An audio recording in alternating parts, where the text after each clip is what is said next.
दोस्तों, कौन नहीं चाहता है कि जीवन में सफल बन पाए। अगर आप अपने जीवन में सफल बनना चाहते हैं तो आप अपने वर्तमान में जीना सीखिए। अगर आप अपने वर्तमान में बेहतर काम करते हैं तो ऑटोमेटिकली आपका जो फ्यूचर है वो सिक्योर हो जाएगा। जैसे आपने देखा होगा, एक चिड़िया अपना घोंसला बनाती है, उसके लिए वो प्रतिदिन एक एक तिनका इकट्ठा करती है और एक एक तिनका इकट्ठा करके वो एक दिन बड़ा सा घोंसला बना देती है। वो घोंसला एक टाइम बाद बनता है, लेकिन उसकी प्रतिदिन की मेहनत के वजह से वो घोंसला तैयार होता है। वो चिड़िया अपना प्रतिदिन का काम थोड़ा थोड़ा करके उस घोंसले को बनाने के लिए तिनका इकट्ठा करके बनाती रहती है और एक टाइम बाद उसे एक बड़ा सा घोंसला बनकर तैयार मिलता है। उसी तरीके से आप अपने प्रेजेंट में छोटे छोटे काम करके एक बड़ा सा काम को अंजाम दे सकते हैं अगर आप प्रतिदिन उस काम को करते हैं। दोस्तों, ये कहानी आपके जीवन के लिए बहुत ही बड़ा लेसन बन सकती है। अगर आप इस कहानी को सुनना चाहते हैं तो आप अपने ईयरफोन को कान में लगा लीजिए और एक चेयर पर आराम से बैठ जाइए। अगर आप सो रहे हैं तो आराम से लेटे रहिए और ये कहानी आपके जीवन के एक बहुत बड़े लेसन को प्रूव करके दिखाएगी। ये कहानी लिखी गई है रूसी उपन्यासकार टोल्स्टॉय के द्वारा। तो चलिए इस कहानी की हम शुरुआत करते हैं। एक बार एक राज्य में एक राजा होता है जिसको हर काम में सफलता चाहिए होती है। उसके पास 3 प्रश्न होते हैं जिसका वो उत्तर ढूंढने के लिए पूरा प्रयास कर रहा होता है, लेकिन उसे उस प्रश्न का उत्तर नहीं मिल रहा होता है। वो बड़ा ही जिज्ञासु होता है कि मेरे इस 3 प्रश्न का कोई उत्तर दे दे। राजा ने अपने विचार के मुताबिक अपने प्रश्नों का उत्तर जानने के लिए अपने मंत्री और सभापति को इकट्ठा किया और पूरे साम्राज्य में घोषणा कर दी कि जो भी इन 3 प्रश्नों का सही उत्तर देगा उसको इनाम दिया जाएगा। राजा की घोषणा करने के बाद कुछ दिनों बाद सभा बुलाई जाती है और बहुत दूर दूर से विद्वान लोग, राजा लोग, मंत्री लोग भी उपस्थित होते हैं राजा के तीनों प्रश्न का उत्तर देने के लिए। और उसके बाद कार्यवाही शुरू हो जाती है। राजा अपने पहले प्रश्न को पूछता है, कार्य को करने के लिए महत्वपूर्ण समय कौन सा होता है। राजा जब इस पहले प्रश्न को पूछता है तो सभा में सभी लोग आपस में बातें करने लगते हैं। उसके बाद पहले प्रश्न का जवाब में कुछ लोग कहते हैं कि सही समय के लिए हमें आपको टाइम टेबल बनाना होगा, उससे पूरी तरीके से आप उसे फॉलो करेंगे तो आपका जो ज़रूरी समय है वो बच जाएगा। लेकिन कुछ लोग कहते हैं कि किसी भी कार्य को करने के लिए सही समय होना चाहिए। हमें अपने बेकार कामों में बचाते हुए वर्तमान में जो हो रहा है उस पर गौर करना चाहिए। इसके लिए पहले से जानकारी होनी चाहिए कार्य को करने से क्या होने वाला है। कुछ लोगों ने कहा कि जादूगर ही ये सब बता सकता है, इसलिए जादूगर को परामर्श के लिए रखा जाए। उसके बाद राजा अपने दूसरे प्रश्न का उत्तर पूछता है। दूसरे प्रश्न इस प्रकार होता है कि सलाह के लिए महत्वपूर्ण लोग कौन हो सकते हैं। सभा में इस प्रश्न का उत्तर देने के लिए कुछ महोदय खड़े होते हैं और उसके बाद राजा से कहते हैं कि राजन, आपका सबसे अच्छा सलाहकार आपका डॉक्टर हो सकता है। वहीं पर कुछ लोग कहते हैं कि मंत्री हो सकता है और कुछ लोग ये कहते हैं कि आपका सच्चा सलाहकार आपका सैन्य बल का सिपाही हो सकता है। इस तरीके से दूसरे प्रश्न का उत्तर दिया जाता है सभा के द्वारा। इसके बाद राजा अपने तीसरे प्रश्न का उत्तर पूछने के लिए लोगों से कहता है। तीसरा प्रश्न कुछ इस प्रकार होता है कि सबसे महत्वपूर्ण कार्य क्या होता है। तीसरे प्रश्न का उत्तर देने के लिए कुछ विद्वान वहाँ पर खड़े होते हैं और कहते हैं कि हमारे लिए सबसे महत्वपूर्ण कार्य धार्मिक पूजन हो सकता है। लेकिन कुछ विद्वान वहाँ पर खड़े होकर उस बात को काटते हुए कहते हैं कि हमारे लिए सबसे महत्वपूर्ण कार्य युद्ध कौशल हो सकता है। लेकिन वहाँ पर कुछ विद्वान और खड़े होते हैं और कहते हैं कि हमारे लिए सबसे महत्वपूर्ण कार्य विज्ञान है। राजा इन विद्वानों के द्वारा इन 3 प्रश्नों का उत्तर से संतुष्ट नहीं होता है और किसी को भी पुरस्कार नहीं देता है। राजा के मन में ये विचार दौड़ता रहता है कि किस तरीके से मैं इन 3 प्रश्नों का उत्तर ढूंढ पाऊँ। तभी राजा के कुछ सलाहकार कहते हैं कि एक सन्यासी है जो एक जंगल में रहता है और बहुत ही ज़्यादा विद्वान है और वो सब कुछ जानता है। राजा इस बात को सुनता है तो राजा के मन में ये ललक हो जाती है कि मैं उस सन्यासी से एक बार ज़रूर मिलूँगा और उससे मिलने के लिए राजा निकल पड़ते हैं जंगल की तरफ। जब राजा जंगल में पहुंच जाता है और सन्यासी की कुटिया उसे दिखती है, तब वो अपने सैनिकों से कहता है कि तुम लोग यहीं पर ठहरो, मैं अकेले सन्यासी से मिलूंगा, ताकि सन्यासी को ये ना पता चले कि मैं एक राजा हूँ और मेरे साथ बहुत सारे सैनिक हैं। राजा इस बात को कहकर अपने सैनिकों को वहीं पर खड़ा करके वो अकेले मिलने के लिए सन्यासी के पास चला जाता है।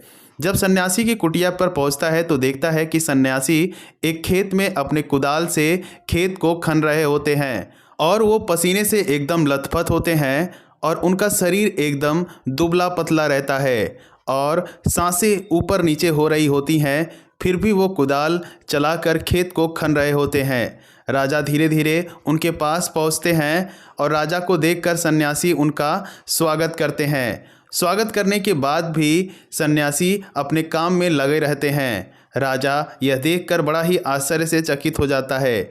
राजा कहता है, सन्यासी जी, मैं आपके यहाँ 3 प्रश्न लेके आया हूँ, क्या आप मुझे उन तीनों प्रश्न का उत्तर देंगे? राजा के द्वारा पूछे गए प्रश्न का उत्तर सन्यासी नहीं देते हैं और वो अपने काम में लगे रहते हैं और राजा बस देखता रहता है। कुछ समय बाद राजा कहता है कि सन्यासी जी, आप मुझे कुदाल दीजिए, मैं आपका खेत खनूंगा।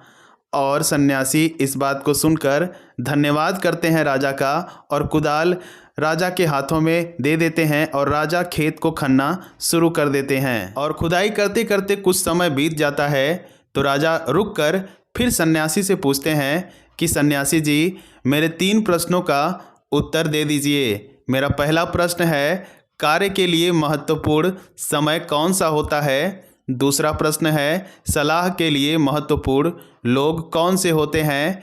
तीसरा प्रश्न, महत्वपूर्ण कार्य कौन सा होता है? सन्यासी इन तीनों प्रश्नों को सुनते हैं और इसका किसी भी प्रकार का उत्तर नहीं देते हैं। राजा जी सन्यासी से कहते हैं कि अगर आप हमारे प्रश्न का उत्तर देना नहीं चाहते तो आप हमें शीघ्र बता दीजिए, हम यहाँ अपना समय नष्ट न करके यहाँ से चले जाएंगे। अभी उसी समय एक दाढ़ी वाला व्यक्ति उनकी तरफ दौड़ते हुए आ रहा होता है और मदद के लिए चिल्ला रहा होता है। सन्यासी उसे देखकर राजा से कहते हैं, चलो उसे हम लोग बचाते हैं, आखिर में उसे क्या दिक्कत है? राजा और सन्यासी उसे बचाने के लिए आगे की तरफ बढ़ते हैं। तब तक वो व्यक्ति उनके पास आते आते मूर्छित होकर नीचे गिर जाता है और बेहोश हो जाता है। वह व्यक्ति अपने पेट पर हाथ लगाए हुए रहता है। तभी राजा झट से उसे नीचे बैठते हैं और उसके हाथ को जब हटाते हैं उसके पेट से तो देखते हैं उसके पेट पर एक बड़ा सा जख्म बना हुआ है।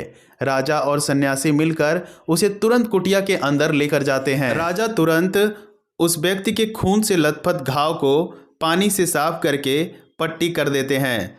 पट्टी करने के बाद उस व्यक्ति को एक बिस्तर पर लिटा दिया जाता है कुटिया में। कुछ देर बाद उस दाढ़ी वाले की आंखें खुलती है और उसके बाद वो राजा जी से माफ़ी मांगता है और कहता है कि मुझे माफ़ कर दीजिए। राजा जी समझ नहीं पाते हैं कि आखिर बात क्या है। राजा जी पूछते हैं कि कौन सा तुमने गुनाह किया है जिसकी वजह से मैं तुम्हें माफ़ कर दूं। तब वो व्यक्ति कहता है कि आपने मेरे भाइयों को फांसी की सज़ा सुना दी थी, जिसकी वजह से मैंने उसी दिन ठान लिया था कि मैं राजा को एक न एक दिन ज़रूर मारूंगा। तभी मुझे पता चला कि आप जंगल की तरफ जा रहे हैं और मैं आपके पीछे पीछे लग गया आपको मारने के लिए।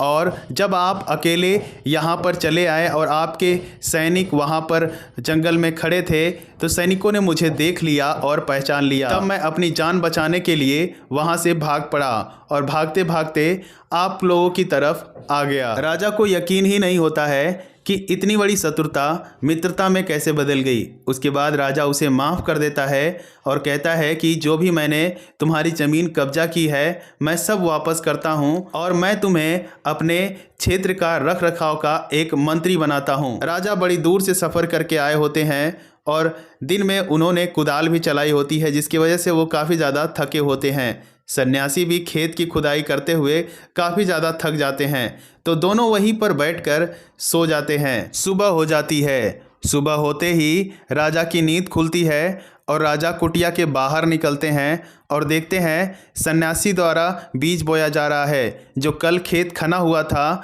उसी में सन्यासी बीज बो रहे होते हैं। राजा सन्यासी के पास आगे की तरफ बढ़ते हैं और जाकर फिर से वही 3 प्रश्न पूछते हैं और कहते हैं, सन्यासी जी, आप मेरे तीनों प्रश्न का उत्तर देना चाहते हैं तो दे दीजिए, अन्यथा मैं यहाँ से चला जाऊँगा।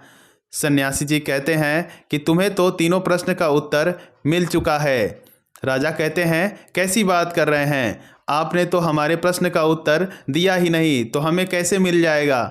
तब सन्यासी राजा जी को समझाते हैं कि जब तुम मेरे पास आए थे और मेरी मदद की थी तो तुम्हारा सही समय वो था, तुम्हारा सही समय मेरी मदद करना और खेत खनना था।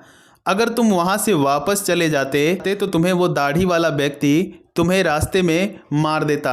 इसलिए तुम्हारा जो सही वक्त था वो खेत खनना और उस टाइम मेरी मदद करना था, और जो तुम्हारा सही व्यक्ति था वो मैं था, और सही जो कार्य था वो खेत की खुदाई थी। जिस तरीके से कल जो व्यक्ति मूर्छित आया था, सबसे महत्वपूर्ण समय वह था जब आप उसके जख्मों पर पट्टी कर रहे थे, क्योंकि अगर आप उसकी देखरेख नहीं करते तो वह आपसे बिना शत्रुता खत्म किए ही मर जाता।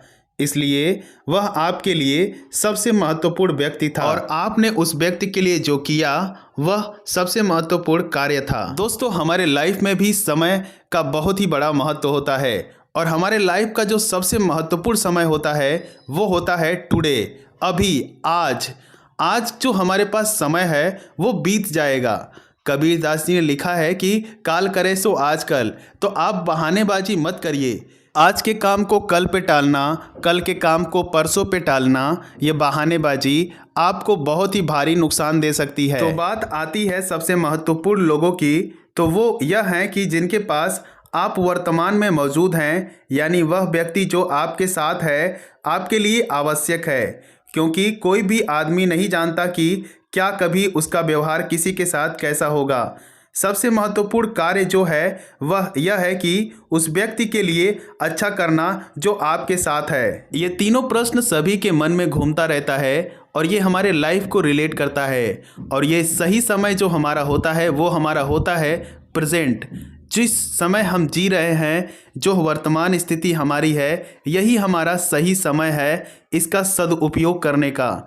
और सही लोग हमारे पास जो रह रहे हैं, चाहे वो हमारे माता हों, पिता हों, भाई हों, बंधु हों, ये सभी हमारे लिए महत्वपूर्ण व्यक्ति हैं जो कि हमें एक सही सलाह देते हैं, हमें एक अच्छा व्यक्ति बनने के लिए। सही कार्य वो है जो आप प्रेजेंट टाइम में कर रहे हो, चाहे वो आपकी पढ़ाई हो सकती है, चाहे आपकी नौकरी हो सकती है। तो अगर आप इन तीनों चीज़ों को ईमानदारी से करते हैं तो आपका जीवन जो है आने वाला बहुत ही सुखमय और बहुत ही कामयाब होगा।